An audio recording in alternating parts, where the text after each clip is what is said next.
అనంత కరుణామయుడు అపార కృపాశీలుడైన అల్లాహ్ పేరుతో ప్రారంభిస్తున్నాను. సూరే అల్ బఖరా 7వ రుకు 62 నుంచి 71వ ఆయత్ వరకు. ఇది నమ్మండి. అరబ్బు ప్రవక్త ముహమ్మద్ను నమ్మేవారైనా, యూదులైనా, క్రైస్తవులైనా, సాబీయులు అయినా ఎవరు అల్లాహను అంతిమ దినాన్ని విశ్వసించి సత్కార్యాలు చేస్తారో వారి ప్రతిఫలం వారి ప్రభువు వద్ద ప్రాప్తమవుతుంది. వారికి ఎలాంటి భయం కానీ దుఃఖం కానీ కలిగే ఆస్కారం లేదు. ఆ సమయాన్ని గుర్తుకు తెచ్చుకోండి. అప్పుడు మేము తూరు కొండను మీ పైకి లేపి మీ చేత గట్టి ప్రమాణం చేయించాము. ఇంకా ఇలా అన్నాము, మేము మీకు ఇస్తున్న ఈ గ్రంథాన్ని పటిష్టంగా చేపట్టాలి. ఇందులో పొందుపరిచిన ఆదేశాలను, బోధనల్ని జ్ఞాపకం ఉంచుకోవాలి. తద్వారానే మీరు భయభక్తుల వైఖరిని అవలంబించడం సాధ్యమవుతుంది. కానీ ఆ తరువాత మీరు మీ ప్రమాణానికి విముఖులయ్యారు. అప్పటికీ అల్లాహ్ అనుగ్రహం, ఆయన కారుణ్యం మిమ్మల్ని వదిలిపోలేదు. లేకపోతే మీరు ఎప్పుడో నశించిపోయేవారు. ఇకపోతే మీ జాతిలో సప్తె నియమాన్ని ఉల్లంఘించిన వారి గాథ మీకు తెలిసిందే. మేము వారిని కోతులుగా మారిపోండి, అన్ని వైపుల నుండి ద్వేషానికి, దూషణలకు గురవుతూ పడి ఉండండి అని ఆగ్రహించాము. ఈ విధంగా మేము వారి అంతిమ పరిణామాన్ని ఆనాటి ప్రజల కొరకు, తరువాత రాబోయే తరాల వారి కొరకు హెచ్చరికగాను, దైవభీతి గలవారికి హితవుగాను చేసి పెట్టాము. ఇంకా ఈ ఉదంతాన్ని గుర్తుకు తెచ్చుకోండి. అప్పుడు మూసా తన జాతి వారికి ఒక ఆవును వధించమని అల్లాహ్ మిమ్మల్ని ఆదేశిస్తున్నాడు అని చెప్పాడు. వారు, ఏమిటి, మాతో పరాచికాలు ఆడుతున్నావా అని అన్నారు. అప్పుడు మూసా, అల్లాహ్ శరణం, నన్ను మూర్ఖుల్లా వ్యవహరించకుండా కాపాడమని ఆయన్ని వేడుకుంటున్నాను అని అన్నాడు.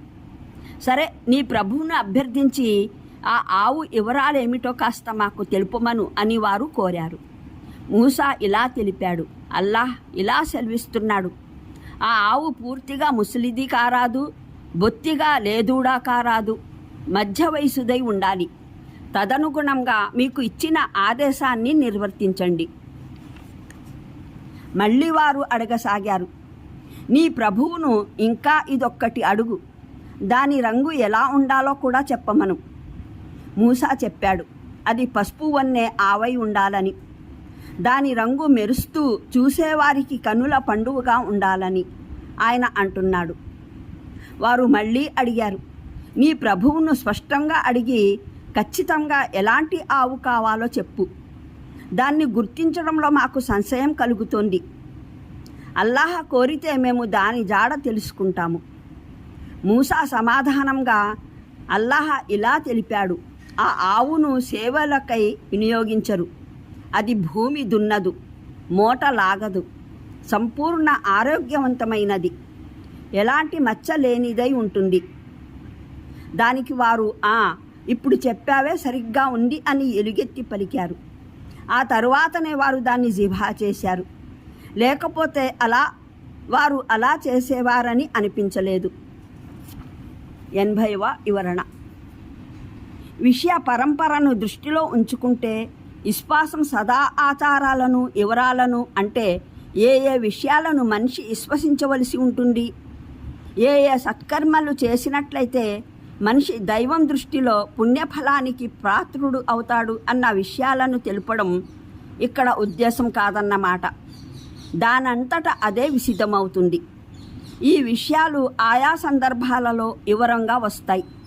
కేవలం యూదుల వర్గానికే మోక్షం పొందే గుత్తాధిపత్యం కలదని భావించే యూదుల తప్పుడు గర్వాన్ని ఖండించడమే ఇక్కడ ప్రస్తుత ఉద్దేశం.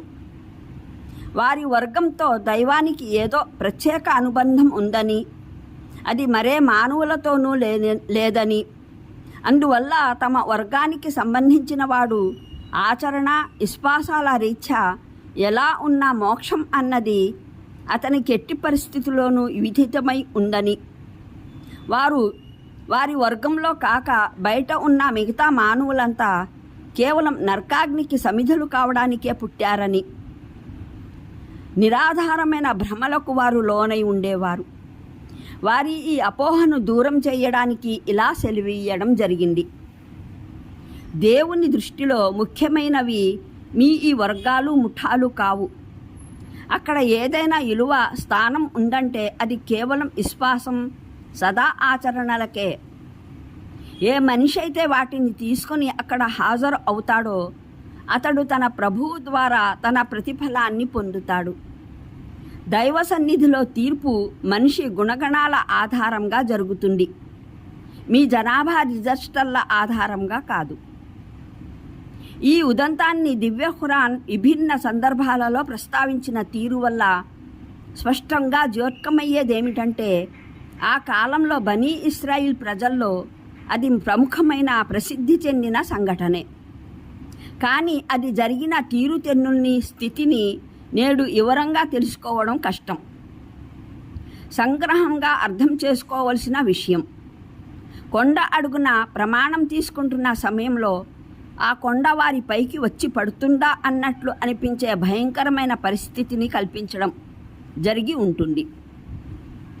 ఆరాఫ్ సూరా 171వ ఆయత్లో దాదాపు ఈ విధంగానే ఈ సంఘటనను చిత్రించడం జరిగింది. ఆరాఫ్ సూరా 132వ పాదసూచి. సబ్బత్ అంటే శనివారం. బనీ ఇస్రాయిల్ కొరకు ఓ నియమం నిర్ణయమైంది. దాని ప్రకారం వారు శనివారాన్ని విశ్రాంతి కొరకు, దైవ ఆరాధన కొరకు ప్రత్యేకించాలి. ఆ రోజు ఏ విధమైన ప్రాపంచిక కార్యం వారు చెయ్యరాదు. కడుపు అన్నం వండుకునే పని కూడా వారు చెయ్యరాదు. తమ నౌకరుల చేత చేయించరాదు. ఈ విషయంలో ఆదేశాలు ఎంత తీవ్రంగా ఉండేవంటే ఆ దినం పవిత్రతను భంగపరిచే వ్యక్తికి మరణశిక్ష పడేది. చూడండి, నిర్గమకాండం 31వ అధ్యాయం 12-17 సూక్తులు. కానీ బనీ ఇస్రాయిల్ నైతికంగా, ధార్మికంగా పతనావస్థకు గురైన కాలంలో వారు బాహటంగానే సబ్బత్ దినాన్ని అపవిత్రపరచసాగారు. చివరికి వారి పట్టణాల్లో సబ్బత్ దినాన బహిరంగంగా వ్యాపారం జరుగుతూ ఉండేది. ఈ సంఘటన వివరాలు మున్ముందు ఆరాఫ్ సూరా 21వ రుకులో వస్తున్నాయి. వారిని కోతుల్లా చేయడం ఏ విధంగా జరిగిందన్న విషయంలో భేదాభిప్రాయం ఉంది. కొందరేమో వారి శారీరక నిర్మాణం వికృతం చేసి కోతుల్లా చేయడం జరిగిందని అనుకుంటారు. మరికొందరు వారిలో కోతుల మాదిరి గుణాలు పుట్టుకువచ్చాయని దీనికి అర్థం చెబుతారు. కానీ ఖురాన్లోని పదజాలం చెప్పిన తీరును బట్టి జరిగింది నైతిక వికృత కాదు, శారీరక వికృతే అని తెలుస్తుంది. వారి మేధస్సును మునుపు ఉన్న స్థితిలోనే యథాతథంగా ఉండనిచ్చి వారి రూపాలను వికృతం చేయడం జరిగిందేమో అన్న ఊహ నాకు సరైనదిగా తోస్తున్నది. వారికి తమ పొరుగు జాతుల ద్వారా ఆవు మహత్తు, దాని పవిత్రత, గోపూజ అంటురోగంగా సంక్రమించాయి. అందువల్ల గోవును జిబహ చేయాలనే ఆదేశం వారికి ఇవ్వడం జరిగింది. వారు ఇప్పుడు నిజంగానే దైవం తప్ప ఏదీ పూజనీయం కాదని భావించేవారైతే ఈ విశ్వాసాన్ని స్వీకరించే ముందు తాము ఆరాధ్య దేవతగా భావించిన దాన్ని వారు స్వయంగా తమ చేతులారా ఖండించాలి. వారి విశ్వాసాన్ని పరీక్షించడం ఈ విధంగానే సాధ్యం. ఈ పరీక్ష చాలా కఠినమైన పరీక్ష. ఆంతర్యాల్లో ఇంకా విశ్వాసం పూర్తిగా నెలకొనలేదు కనుక వారు దాన్ని దాటవేయడానికి ప్రయత్నించారు. అందుకుగాను వివరాలు అడగసాగారు. కానీ వారు ఎంతగా వివరాలు అడుగుతూ పోయారో అంతే చిక్కుకుపోయారు. చివరికి ఆ కాలంలో పూజకై ప్రత్యేకించే విశేషమైన బంగారు వన్నె ఆవును జిబహా చేయాలని ఒక విధంగా రేలెట్టి చూపడం జరిగింది. బైబిల్లోనూ ఈ ఉదంతాన్ని సూచనప్రాయంగా చెప్పడం జరిగింది. కానీ బనీ ఇస్రాయిల్ దైవ ఆజ్ఞను దాటవేయడానికి ఎన్నెన్ని విధాలుగా ప్రయత్నించిందో ఆ ప్రస్తావన అక్కడ కానరాదు. చూడండి, సంఖ్యలు 19వ అధ్యాయం 1-10 సూక్తులు. అనంత కరుణామయుడు అపార కృపాశీలుడైన అల్లాహ్ పేరుతో ప్రారంభిస్తున్నాను. సూరే అల్-బఖరా 7వ రుకు 62-71 ఆయత్ వరకు. ఇది నమ్మండి. అరబ్బు ప్రవక్త ముహమ్మద్ను నమ్మేవారైనా